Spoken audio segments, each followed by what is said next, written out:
Lundi 31 octobre 2022, à Djamé, cimetière de Williamsville, on s'active déjà pour la fête de la Toussaint et la commémoration des défunts. Cette année, des couronnes sont mises en vente par les services des pompes funèbres. Dame Brou se recueille et dépose des gerbes de fleurs sur le tombeau de ses défunts parents adoptifs. Comme demain c'est la fête de Toussaint, et je n'aurai pas le temps de passer ici pour me recueillir un peu sur la tombe de mes parents. Et c'est pourquoi j'ai préféré ce jour ouvrable venir déposer des gemmes de fleurs pour me recueillir un peu sur leur tombe. Pendant la Toussaint, c'est normal qu'on vienne commémorer nos morts, voir comment ça se passe, si la tombe est propre. Et demain, après la messe, on sera là pour déposer des gemmes de fleurs. La fête de la Toussaint, journée consacrée à tous les saints martyrs, prêtres, apôtres, mais aussi aux personnes qui reposent désormais dans la félicité céleste.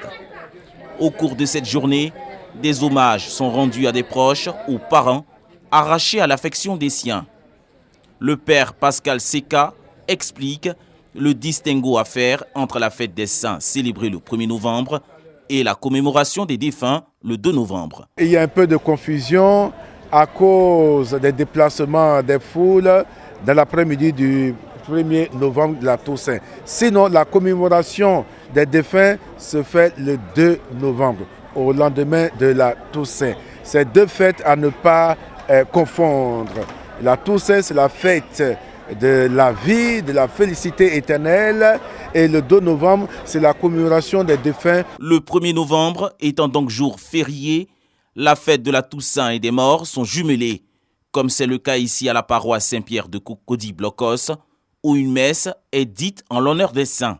Rendez-vous est pris ensuite au cimetière pour un moment de prière pour le repos des disparus. Ça, c'est la tombe de mon père.